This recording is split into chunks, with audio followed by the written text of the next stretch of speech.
servants. For example, to give example of Karamat, Sayyidina Umar was on his member giving speech during Friday. So the car, MD60, someone's blocking, inshallah, if you move. If you think you block anybody, your car can move now, inshallah, find it maybe better space to park, inshallah.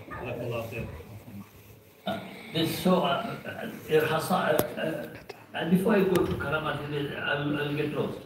Now let's come direct to the bath of Prophet Muhammad sallallahu alaihi wasallam, and let's look examples to show how great this man is, the chosen one, that his bath is a unique. There is no human being who achieved what he achieved before and during his bath and after his bath. It's a unique.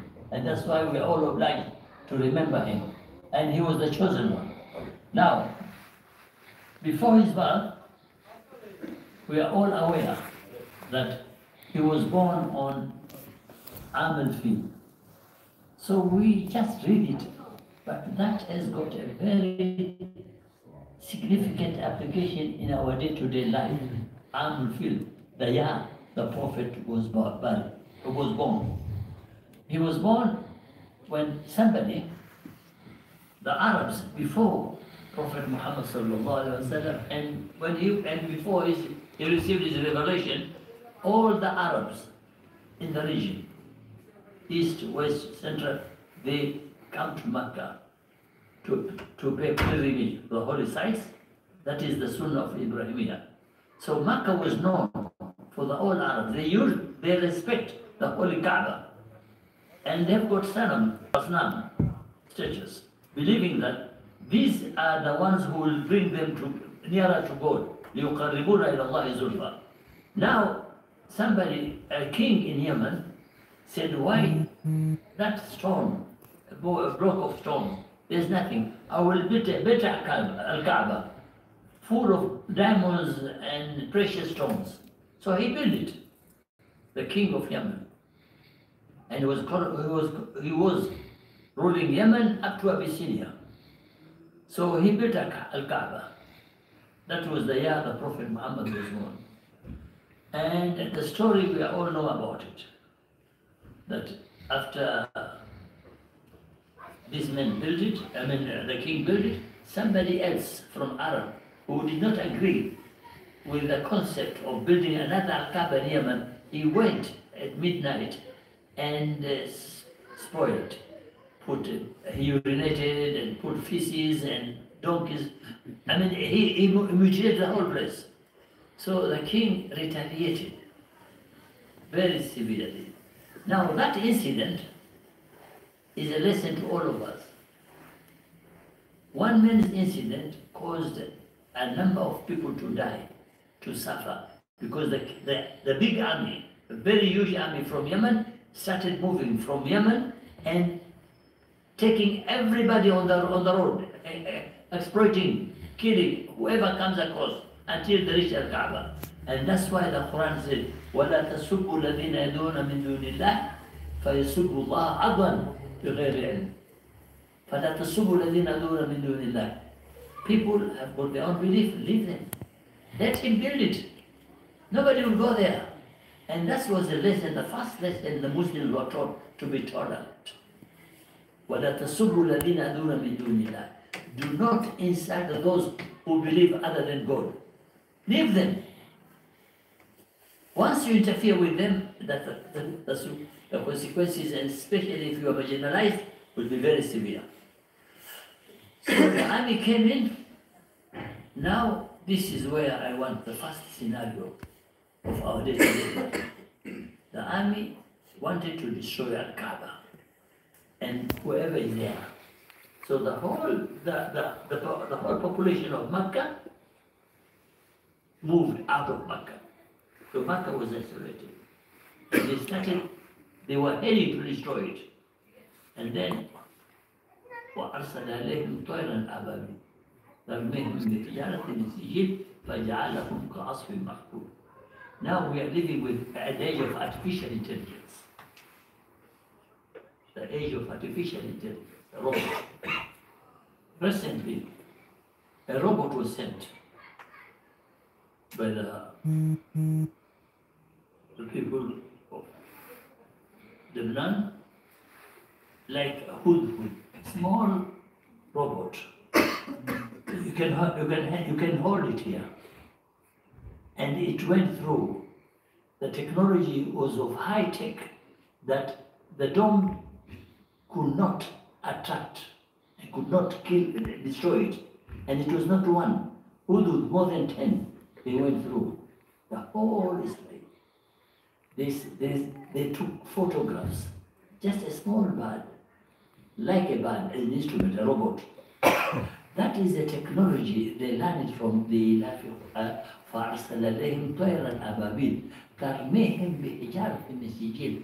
They're very specific, and that's why you see the robots are so target specific, highly specific, that if they know you are in the second floor in this room, they can just hit you direct without destroying anybody else. The way they hit, Hani Ismail, very specific, and that was the teaching of Ashab al-Fil. فَأَرْسَلَ إِلَيْهِمْ طَيْرًا أَبَابِيلَ تَرْمِيهِمْ, very specific to each one of them. The stones, which are very, and once somebody is hit with the stone, he's dead. And it was very specific for only those armies. It did not hit anybody by mistake. Highly precise.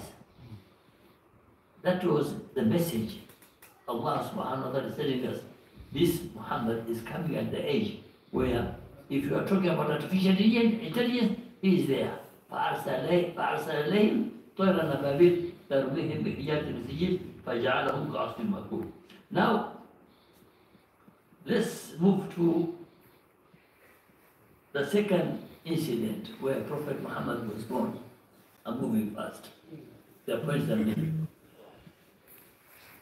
That when he was born, according to authentic narrations, Nur, light, came out. According to the hadith, حتى أضاءت لي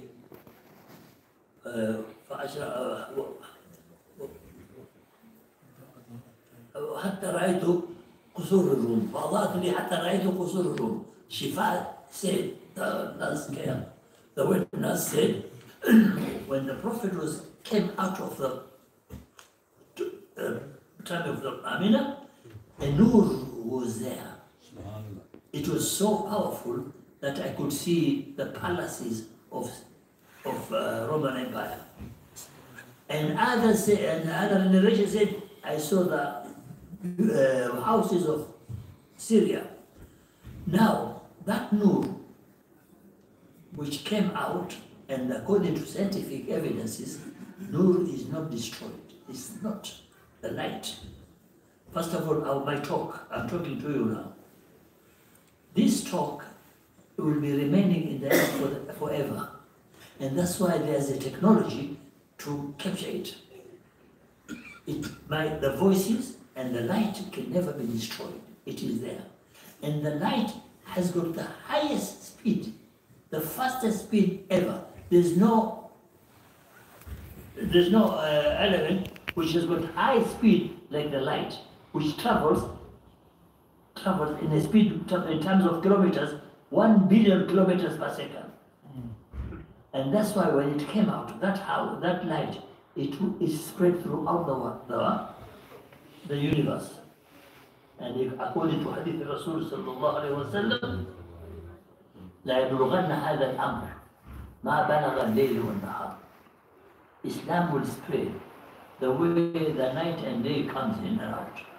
لا يبلغن هذا الأمر ما بلغ الليل ما بلغ الليل والنهار ولا يترك بيتا مدر ولا ومر إلى أدخله هذا الدين.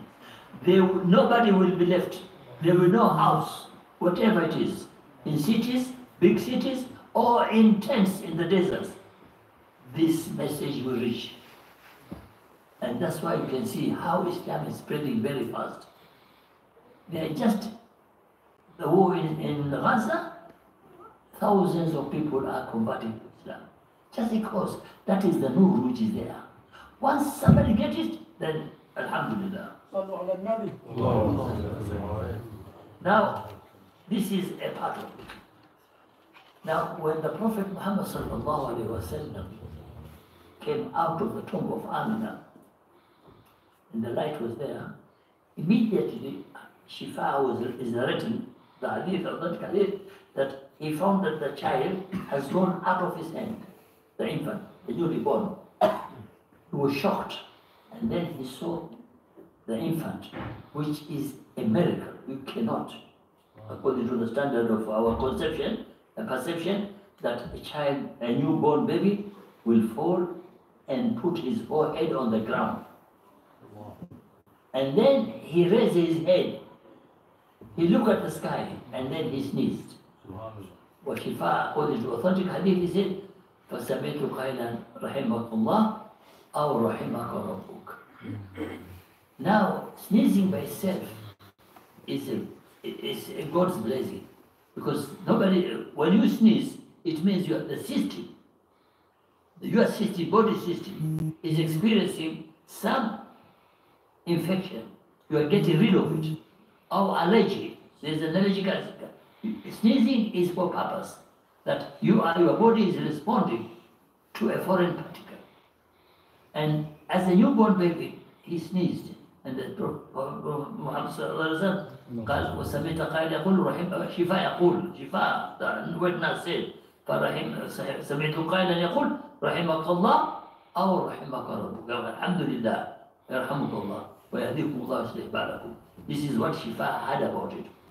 Now, this is a miracle whereby Nabiullah Musa Kalimillah was asking Nabiullah was asking during his dialogue with Allah subhanahu wa ta'ala, and is known as Kalimillah.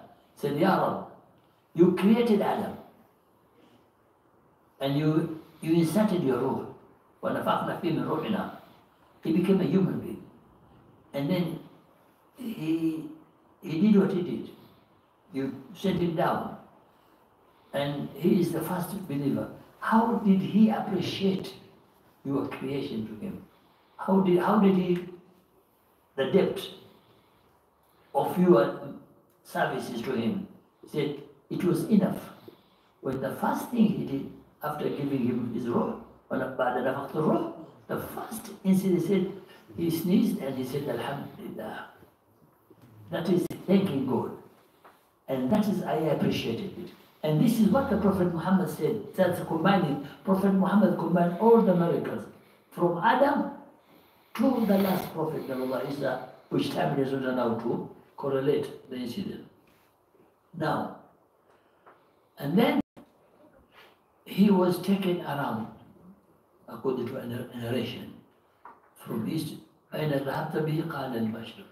Shifa was there, and then he didn't see the Prophet Muhammad. He got shocked. What is he going to tell Amina? I'm supposed to protect the child. He's not there. The child is not with me. And then he heard the voices saying, أين ذهبت بقال المغرب. So he was taken east and west. And the evidence of this is that when Prophet Muhammad, so he was taken according to the narration, and according to his own narration, from throughout the world by the power and the grace of Almighty Subhanahu wa Ta'ala. And that's why one is not surprised. And this caused number of Orientalists and historians and non-Muslims believe in Islam.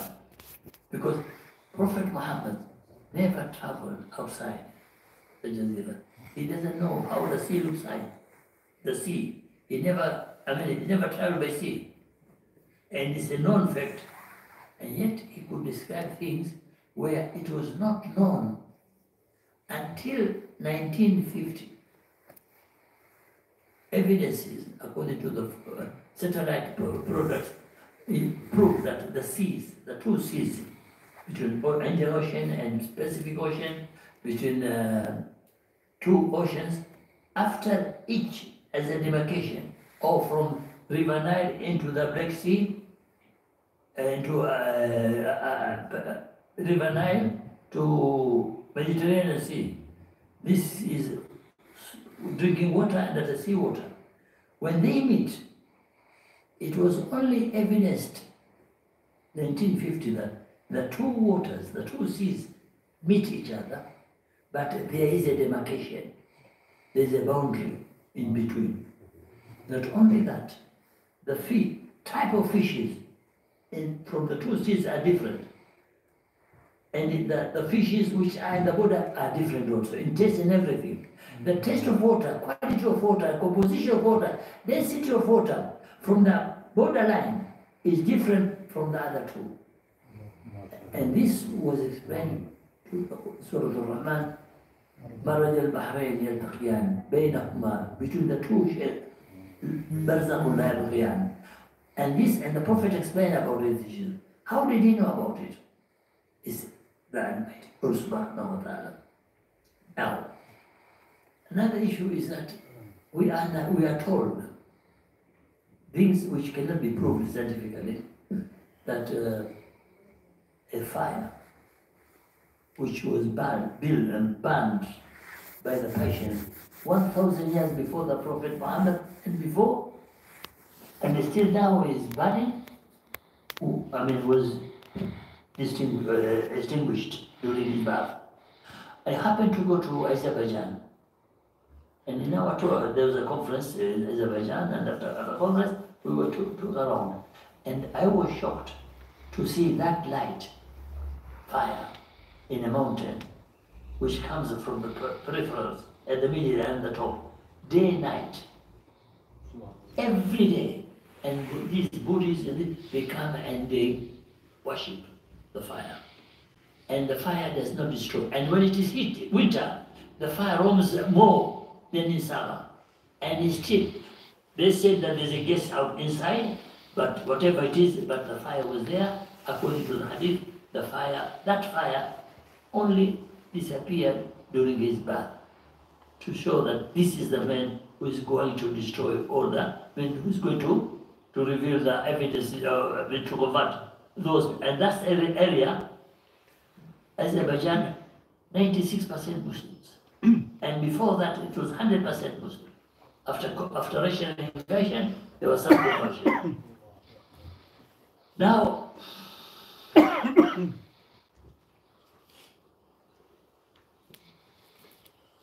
now let's come to his evidences of Prophet Muhammad sallallahu alaihi wasallam, which shocked the world that this man is a real Prophet of Muhammad sallallahu alaihi wasallam. When he was discussing about the embryology, and after my sessions, I opened these kind of questions. Now, the first scientific evidence of the greatness of Prophet Muhammad sallallahu alaihi wasallam, when for no reason he was telling the people that, and ahadakum, who was talking about how we are born, and ahadakum yajma'u fi batni ummihi 40 yawman nutfatan ثم يكون علاقة مثل ذلك ثم يكون مضغة ثم يرسل إليه الملاك إلى آخر الحديث. That one of you, how we were born is that a male and a female, when they meet sexually, husband and wife, the egg and the embryo, the egg of the woman and the sperm meet in the uterus. For 40 days, that is very challenging. He has no microscope. He has no technology. He's a Bedouin. There's no university, no references. And if these things are proved to be wrong, we are not talking the miracle of Quran. Quran, when you go, will get lost. But we are talking about the sayings of Prophet Muhammad. When the egg and the embryo meets, for 40 days, it becomes a vegetative state. And after 40 days, it becomes an animated state. A vegetative state in a sense that it's like a plant grows up. You can see the plant growing. It's called in medical terminology, vegetative state. When the animal grows, with bones are forming, it becomes animated state. For 40 days, the fetus is nothing but like a tree which is growing. And then after 40 days, that is 80 days, it becomes animated state, where what the reference is, kidneys, bones, heart are taking the place. So for 80 days. And then for the rest of another 40 days is where now the system is growing up and everything. And this where a woman, whether she is in a desert or anywhere else, after 120 days, she will definitely know that she is pregnant. Now, if I want to stop here for an issue. You may hear some people saying that, but so-and-so delivered after 2 years. So-and-so delivered after 4 years. And therefore, this brought up a very serious implication in fiqh al-Islam. It is there in so many books, the main sources, and so many references. They say that a woman can carry a pregnancy from 6 months, delivers, or up to 5 years, 4 years. And that was the concept and the norm at that time, up to 20 years back. There were some people believing that. And why? Because there are incidents where people, they say, X delivered after 2 years, and X delivered after 4 years. And therefore the fuqaha gave a ruling. That ruling has a very serious implication. In court, in Jeddah, in Riyadh, somebody divorced his wife. After 2 years, she went to court and said, I'm pregnant, and my husband does not want to meet me to pay the payment, to take care of me. Now I'm carrying his blood in my fetus, in my uterus. So the man was summoned to court. He said, yes, this is your wife. No, she is not my wife. She is my ex-wife. Although she has not been married after I divorced her, but and this is the divorce certificate. Okay, fine. Are you married after this divorce, after 44 months, after Ada? I said, no. So, this is your child. How come? I divorced her 2 years. I said, yes. Fuqaha said, a woman can be pregnant and carry the pregnancy up to 4 years, 5 years. He said, okay, fine, let's do DNA. At that time, that was 1975. This is a court case. They said, oh, we don't recognize DNA is something Western concept. A prophet said, according to Fuqaha, they said, and Abi Bazi said, you can carry pregnancy up to 5 years. So you have to take care of her, and the child will be yours. And we have to take care of the child and give her all the rights. And he was forced. But that is scientifically wrong. You cannot. Huh? No.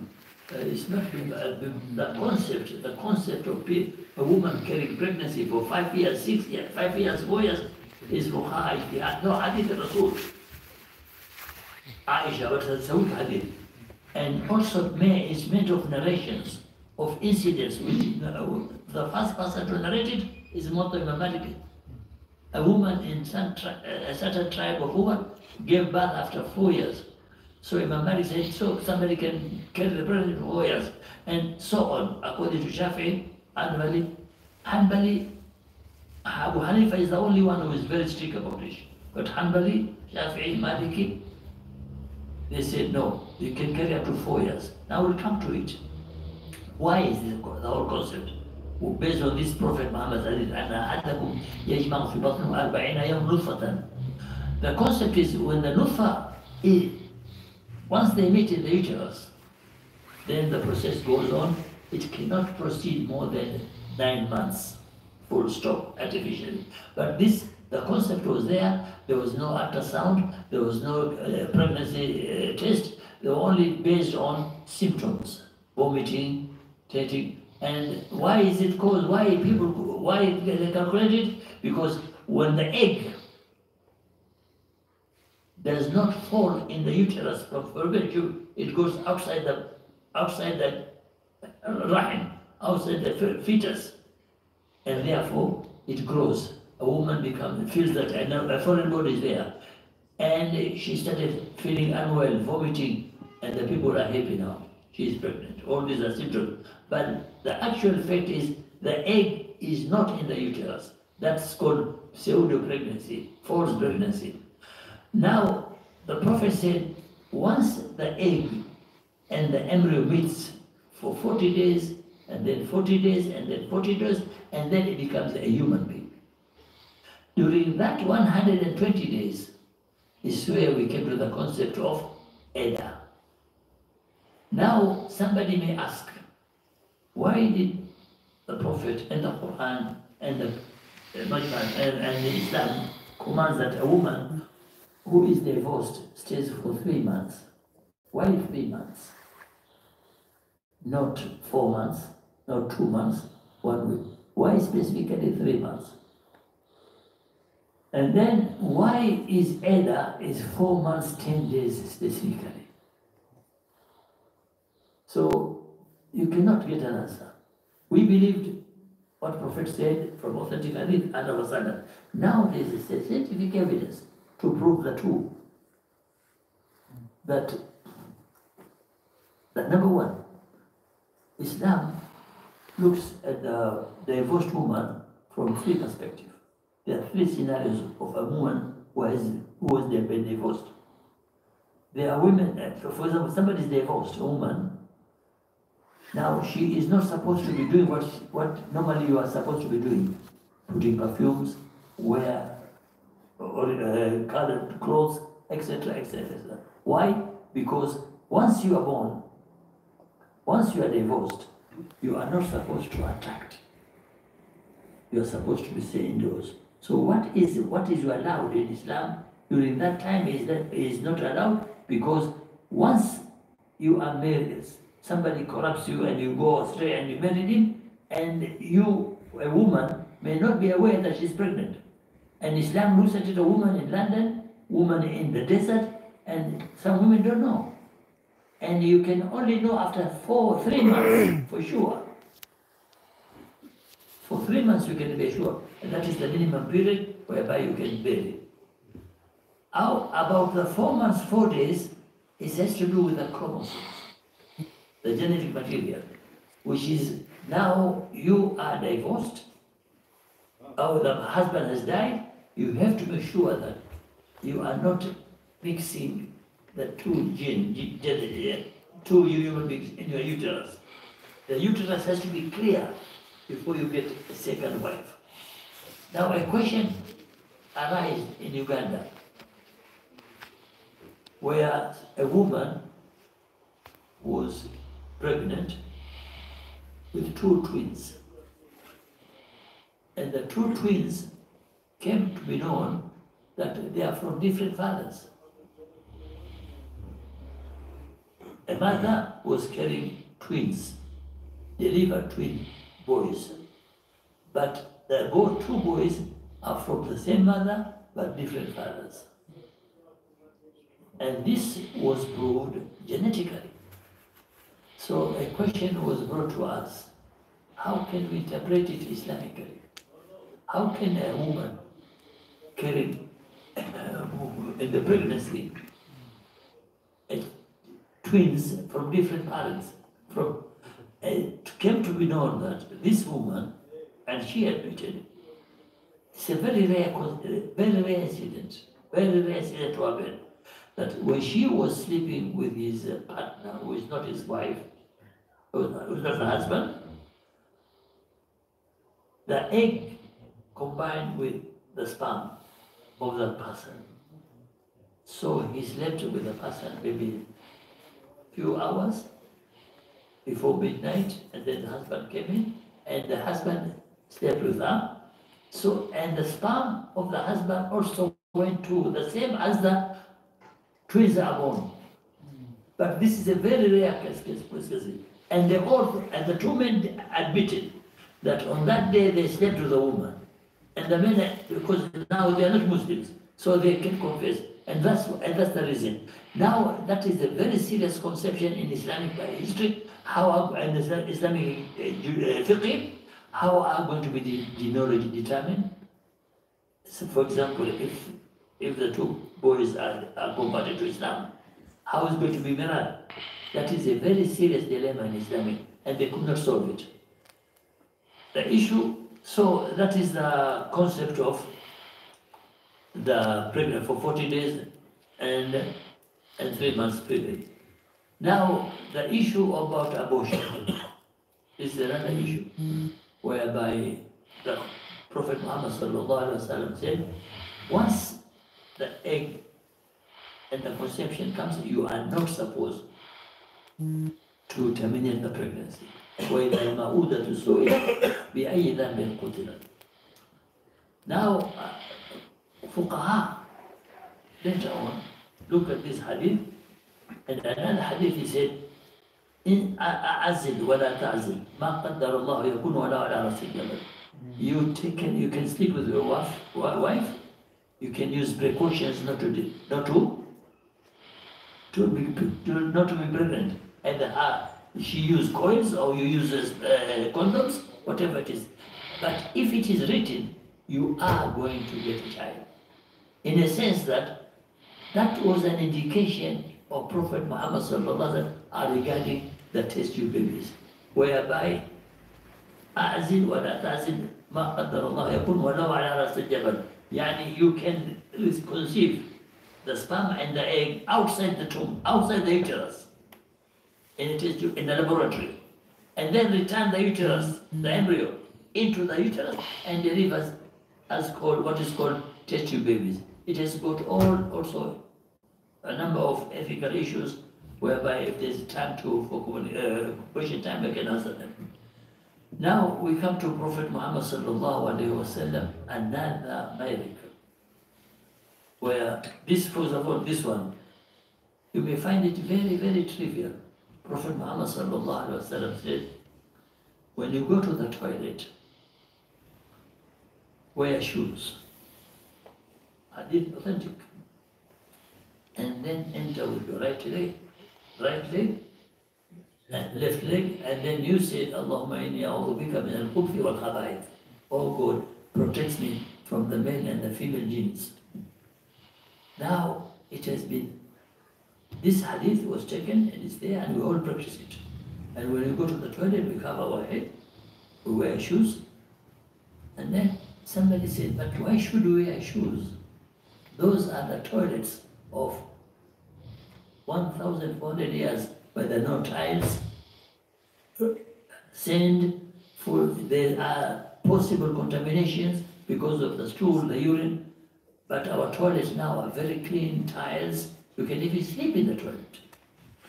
It has been proved parasitologically that anything which goes out into the latrine, parasites from the latrine flow up, and then they find a very suitable environment to the tiles. And so many people have been infected by going to the toilet without wearing shoes, because the parasites are in between the tiles. They flow not. And that is why the wisdom of Prophet Muhammad sallallahu alaihi wasallam, don't go into the toilet without wearing shoes. And then spiritually, and these people, this is a controversial issue, but it's a fact that they are jinns, they are shaitan, and according to scholars, there are 70 categories of shaitan, and there's Amir is the first one, whereby Prophet Muhammad sallallahu alaihi wasallam said, when you enter the house, you have to recite Ayatul Kursi wa Ayatul Allah, so that the shaitan cannot come into your house. Those are called Amir category. And then there are others, one until 7 categories of shaitan, by categories of their power. Now the shaitan, and that's why when you enter your house, you have to recite Bismillahirrahmanirrahim. Allahu la ilaha illa Ayatul Kursi, you enter. Why? Because of all his wickedness, the shaitan is not, very strange to believe that he doesn't know how to open the door. So he's waiting for you to come in to open the door, and if you don't recite Bismillah ar-Rahman ar-Rahim, well, he will enter with you. And he will eat with you if you don't say Bismillah ar-Rahman ar-Rahim. So, and this has been proved by those scholars, whereby, but this is a bit controversial because of some will say, I don't believe in this. These are superstition. But shaitans are there, jinns are there. There are some good, there are some bad. Minna salihuna, wa minna dunadhalika, tara'iqan qidada. And they have been proven scientifically that they are spirits and they are there. I think I've got more, I've spoken for 35 minutes. I may stop here for questions, and then if there's somebody, I'll cover what is left, inshallah.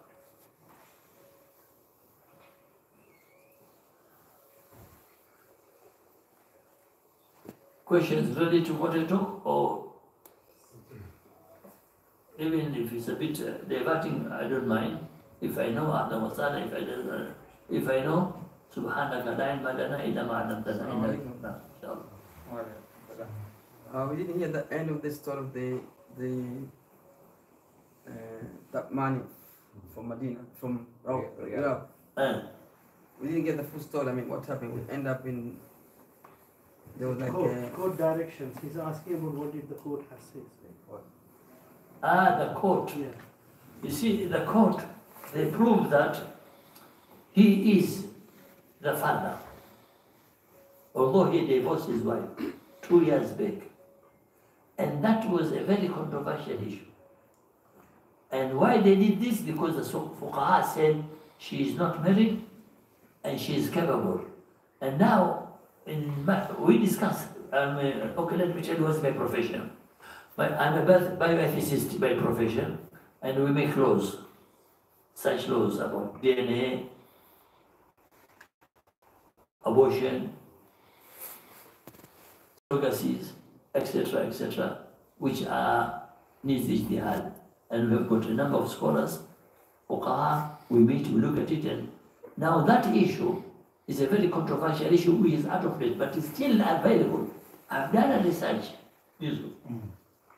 Courts in East Africa, in Nigeria, in India, in Middle East, they also quote this, that a woman can carry pregnancy up to 4 years.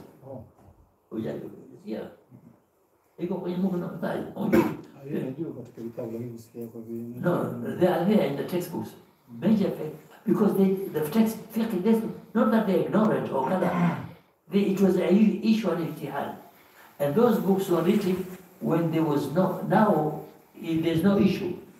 Because once you are pregnant, within 3 months you will know. Through pregnancy test, through ultrasound, full stop. Now the concept I said, let me go back to why this came about, forced pregnancy. It is the concept of some communities, especially in Yemen and North Africa, that once you get married to a woman, and if she has not got pregnant after 6 months, she started to become worrying that my husband will get another wife. And the mother-in-law will be married. Why? Is she not doing anything? She's doing. Why? So the mother-in-law is pressing for her daughter to be more tempting, to be more demanding for sexual intercourse so that he gets pregnant. Otherwise, she may be divorced or he may marry another woman. This concept is where they brought up, she started being pregnant, worrying, missing her period because of worries, feeling stomach pain, whatever it is. It may carry for 6 months or 9 months. And then she may get pregnant for another 9 months. And then, married, got delivered after 2 years. Also, false pregnancy. The egg may fall from fallopian tube into uterus outside into the ribs. And there's a foreign body growing up. Now the woman suffers, vomiting. And if the infection is too much, she dies. oh, so and so died while she was pregnant. Or she may stay in that state for 2 years and then the pus will subside, dry up, and then got pregnancy after really pregnancy. After so said, oh, she delivered after 3 years, 4 years, and all these have no basis scientifically. And now, according to Islamic jurisprudence, according to the fatwa, nobody can get pregnant for more than 9 months. Otherwise, after 9 months, the child will die automatically. And that was the stand of the whole fuqaha. Now they take a big stand that you cannot take pregnancy more than 9 years. So that court was wrong. Now there is an issue of DNA. They would have done a DNA, and DNA is very affirmative. If you are doubt that this is my son, and you do DNA, it's 100%, because DNA is not something which is invented by the West. DNA is something, subhanahu wa ta'ala. You are group O, group A, group B. This is subhanahu wa ta'ala. So when the 3 laboratories confirm that this is the son of so-and-so, it is 100%. But when to use DNA, that is another controversy. According to the Islamic jurisprudence, all fuqaha agree that you can use DNA to confirm the one who committed crime. If there's a crime and there's a blood split on the floor, and you know who did it, you take his blood, you compare it with DNA, it confirms that he is the criminal. But why not use DNA for confirming genealogy? That becomes very, very sensitive issue. Very sensitive issue. And people are afraid to confirm it. For example, in my final exam question to my students, there was a case scenario which I given to them. A couple married with a congenital abnormal child. Now, they went to look the cause for the child, and they were told that we have to do investigation to find out if this is the case for the second child as well, then we may not have children, because the child was abnormal genetically. After 1 month she died, the child died, the daughter. So they wanted to know, is this case will be the same for the second and third child? So that we don't get children. When they did investigation, they found out that the child does not belong to the man. And that if they get pregnant with the same status from the same couples, then the probability of having a healthy child is 99.9%. Now, in this case, how are you going to tell the husband that this is not your child? That is a serious dilemma. And the fuqaha are very afraid, because to tell somebody he is not your child, it means you need 4 witnesses as a zina. And you have to confirm it. And DNA is very formative. Now in this case, and the issue was brought up to Majma' Fiqh al-Islami, they said because of element of doubt, in a sense that I don't know why the ruling was there, but they said you don't have to tell the husband. You only call the wife, tell the wife, listen, this is not your child. You have committed a crime. And God said, if you have a second child from somebody else, we will inform your husband. And I feel unjustification, but the scholars until now, they have not given a full evidence of using DNA to prove genealogy of a person. Have I answered your question? Yeah. What's the opinion about the liver transplants? because this country have a very big damage of the liver because a lot of consumption of alcohol and the liver cirrhosis and all those things of the diseases exist. What is the scientifically and the Quranic Sharia ruling in this country as a liver transplant? Liver transplant is. Liver is the most sensitive organ. And somebody, it's a very controversial issue. Transplantation by itself is a controversial issue, and liver becomes most because the liver, for example, if you get a cancer of the liver cancer, then the chances of survival is almost very remote. Now, and you need a liver transplant. Should you take it from a non-Muslim? That is the question. In relation anything, why? Because that's the organ which is not replacement to anything else. Because in the organ transplantations, there are organs which you are allowed to transplant, or the kidneys, because somebody has got 2 kidneys. But you cannot transplant liver, although you can cut it. You can cut it. And it's best possible way. Now the question is, should I take it from a non-Muslim? Okay? I'll tell you, I'll come to you after giving you a case study where a Saudi needed a heart. And he was, otherwise going to die. And then all of a sudden, a Filipino, 21-year-old Filipino, got a serious road accident. And now he was brought to ICU, diagnosed brain dead, but still on the ventilator. So his organs were vital. Now they need a heart. So after procedures consulting the embassies, they go, and the families in Filipino, they go ahead.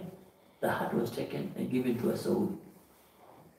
The Saudi has no alternative. The parents were worried. He's a Catholic. But, okay, so should we take it? They consulted. Said, oh, go and take it. But how? So the first thing, after a very successful long operation, 14 hours operation, he was given into intensive care unit. So the families were worried. Is he going to speak Chinese, Filipino or not? Is he going to remember his 2 children and his wife? So everybody, cameras were there. So the first thing he said, he saw his wife, Aisha. He recognized me because he's carrying the heart of a Filipino. And the second question, where's Khalid? Is the elder son. Oh, he doesn't remember. And he speaks Arabic.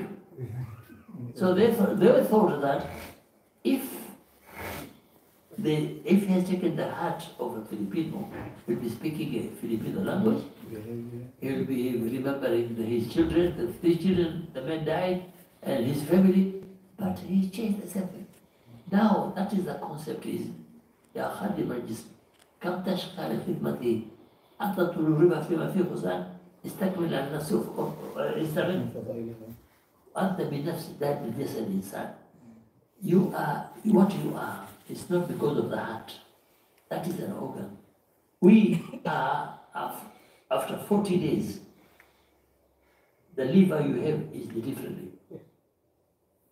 After 40 days, the liver, which is a very sensitive, and the longest organ is kidney. After 4 months, your kidney is a different one because it's new cells are being formed, and you are growing up or you are deteriorating. So the organs are nothing, and that is the only Islam where differentiate between the spirit, the ruh, and the jasad. So according to the Muslim scholars, if you can get a liver from a Muslim animal, but if there's no amount of life, that organ has nothing to do with Iman, like the heart. It's a matter of life and death. And liver is very sensitive. So but there are also strong reservations from scholars of India, Hanafi. They have got some reservation. But majority of Muslim Majma Fiqh al-Islami, and we have in our committee approved organ transplantation based on, but we advise something. Never accept blood transfusion unless it is a matter of life and death. I'll give you a true scenario. Somebody, a lady, was there you sleep with. So she said, well, why I did not sleep with anybody? I'm very clean. Said, no. He was checked, rechecked, he has no HIV. But she had it. So where? You must tell me. So he divorced her. She remained in our hospital because she's nowhere to go. So we were worried, how did he get HIV? From where? And she's very confirmed. Then checking on her history, 1 year back, she was sick, admitted, and blood. She received a pint of blood from somebody. Who is that somebody? And which laboratory approved the transfusion of blood without checking? And it was in our laboratory, our medical college. And the head of department is a very close friend of mine, who was immediately called by security and the government, said, please take out this blood transfusion, which was done 3 years back. So the blood is not destroyed, it's kept in the laboratory. He took the blood, he did the test, that blood which the woman received, and she's HIV positive now, it was checked, rechecked, it was negative. The government was not satisfied because the woman has been divorced, left, she's just nowhere to go, she's sleeping in the hospital. And she is on terminal cancer. So they took the blood to UK. It came back as negative. At that time there was no PCR. PCR now is very easy to detect. So they sent to France, the southern border of France. They have got one of the best laboratories. They confirmed that this blood has HIV virus in the window stage, which cannot be detected easily. When it's a window stage, it's like a shaitan. So that's why she received this blood, and then after 1 year, it developed into cancer. So I strongly advise nobody should take blood transfusion unless it is a matter of life and death. Because it may be missed, and the blood may have some particles of color, and then you get HIV for nothing. And they're very, very serious. Any other question? Sheikh, you're the big fan of the Yemen, as you described in the first lecture. What is the opinion of the embryology scientist of Sheikh Aziz Majid? Again? Sheikh Majid, Majid. Yemeni, a scientist from Yemen. I know. He has a very contradictions written in the book of embryology. I know. Sheikh Zindani is a scholar, but unfortunately, he's not an embryologist. He's a faqih. And this is a very big problem. And that's a very big problem. Because I'm a scientist, I'm a bacteriologist, I'm a bioethicist. This is my field. But Sheikh Zindani is a reader, and here is reference. But here, I'm quoting my eminent scholar, Dr. Muhammad al-Bar, criticizing Zindani. You know, Zindani reached a stage whereby he said, I have invented the medicine of HIV. And he said it and gave it to him, and then it was proved nonsense. Because he thought, he didn't know that HIV are on different stages. Some people then, they recover, they don't recover. They are in a latent stage. And when they did HIV, it was positive. So he is not a scientist. He's a fiqh opinion. He's bound to his own ideas. But according to Majma Fiqh al-Islam, for example, when we discuss about DNA, You don't get it from fuqaha. We seek the advice from the interpretation, but we have to rely on Muslim doctors who are faqih, and we have them. So yes, Zindani has got a very radical views, but he's a very controversial person. Yeah? He's not a scientist. He's not a scientist. But he written a lot of books on embryology. I know he has written, but if you ask him how many papers did you publish on embryology, he's reading from other sources. You see, let me tell you, when people do research, they do the research and then they publish papers from the research work. And this is a big dilemma in Islam. Some people interfere with the field which they know nothing about. For example, somebody may speak about visa problem. He has no account in the bank. He has not visited the bank. So how can you take about the insurances that you are not conversant with? It's not. I don't say it's halal haram, but the person to know that this is halal and haram, first of all, he has to be oriented in the banking rule. And I know the banking rule is haram. But when somebody says it, and you ask questions, you can find that, if you don't ask me about banking, because I'll be like Zindani. I'm not conversant with this. It's me as ignorant as anybody else. But you see, the scholars of economics, they know. Somebody has not even visited a bank. I know we've got scholars. Some of them, I know them. They don't have any account in the bank. And then they ask, giving fatwas about the banking. That is very serious. So, my question is, was the Prophet ﷺ, was he born circumcised? And if that is the case, if he was or wasn't, is that not contrary to the way that Allah has created, or the way that Allah is in man's nature? First of all, okay, according to Hadith, the Prophet was born already circumcised. Yes. Also, although there are some hadith which says he was circumcised on the seventh day. But according to the authentic hadith, Prophet Muhammad sallallahu alaihi wasallam was born and already circumcised. So how can we explain it scientifically? That's the question. I will answer it in a different perspective. The Prophet was in Mecca. I'm coming to a question, how these things we have to believe in. And he was challenged. You have to give evidence that you are the Prophet. And he was pressed. Said, okay, look at the moon. Look at the moon. Yes, look at it. It was on 14th day of the month, full moon.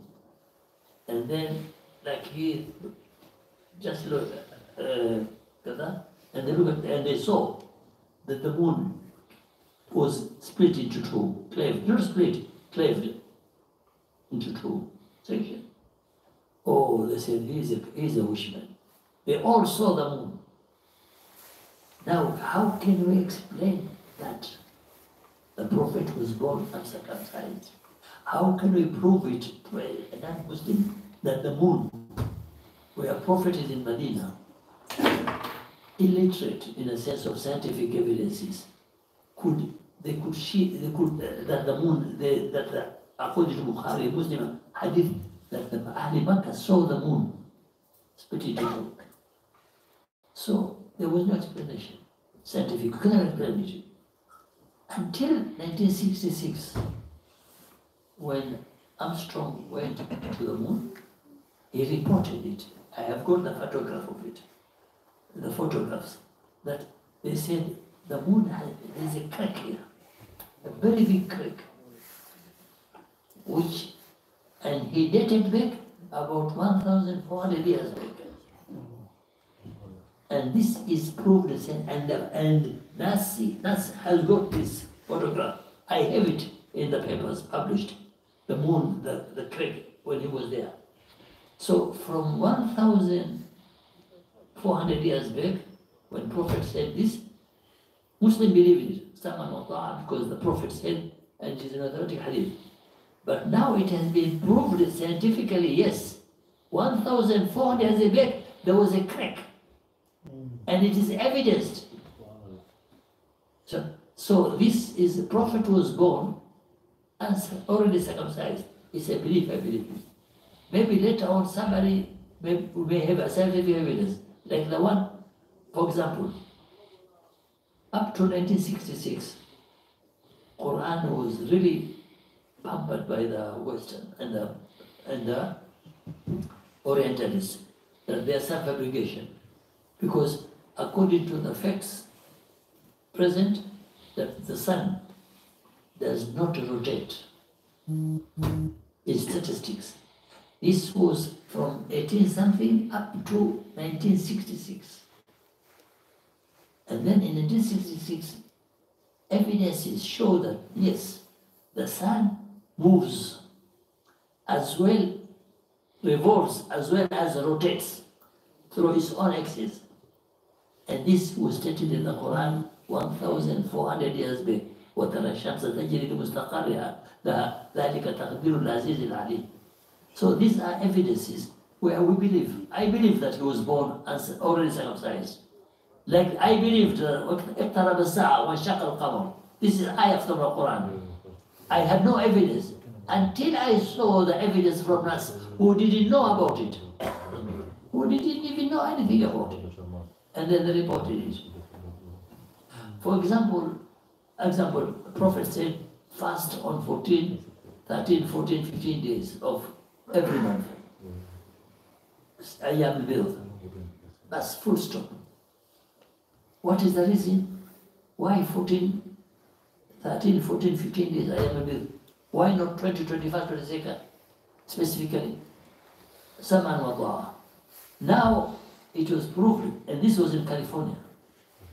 What they did is, they realized that the Department of Criminology, that certain months, certain days in the month, the crime rate rises up in the graph, and then goes down.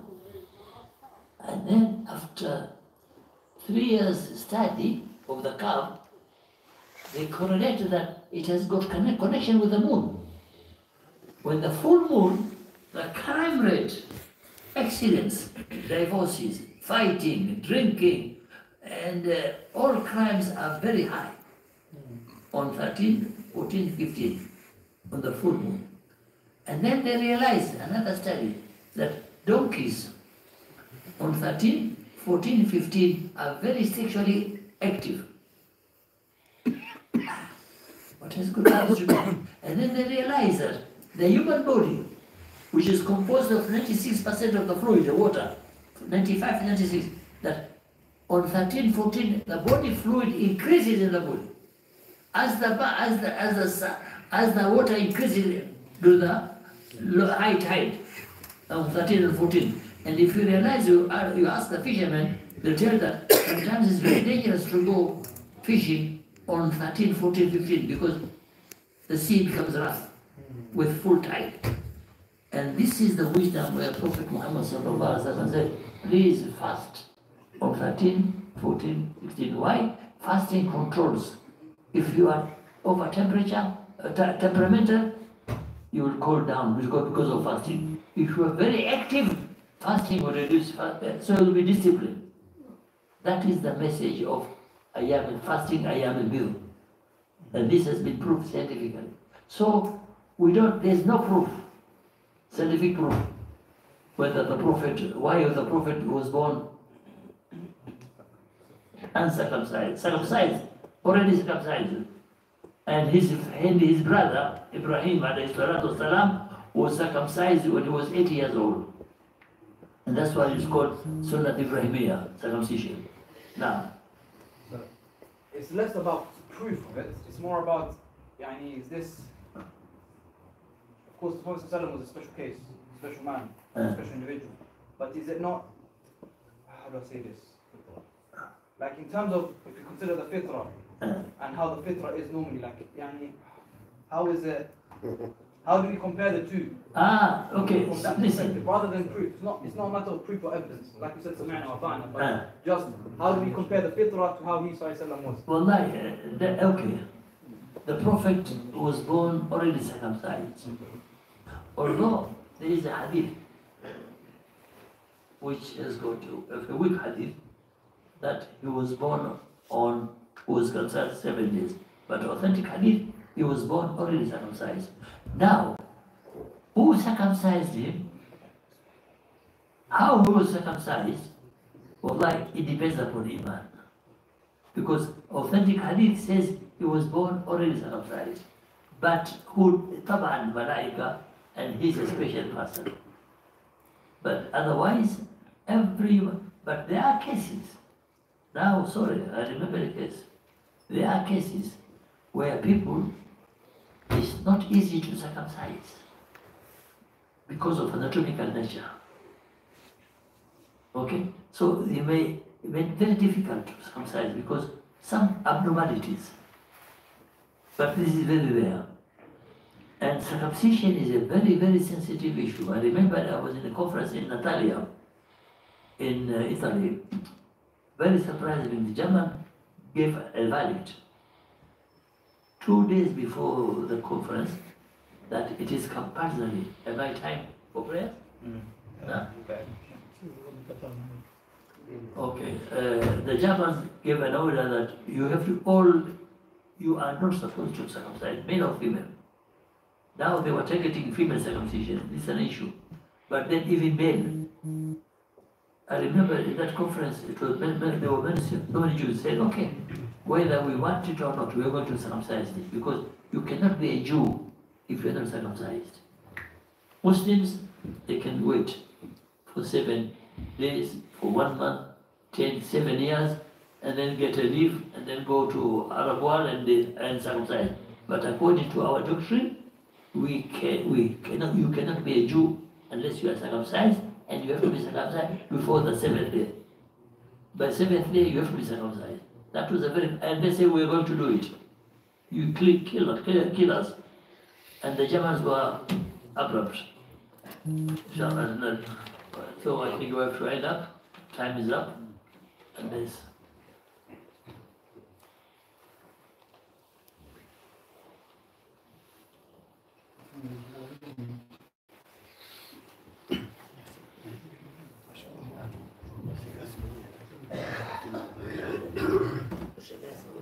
الله أكبر الله أكبر الله أكبر الله أكبر أشهد أن لا إله إلا الله أشهد أن لا إله إلا الله أشهد أن محمد رسول الله أشهد أن محمد رسول الله حي على الصلاة حي على السلام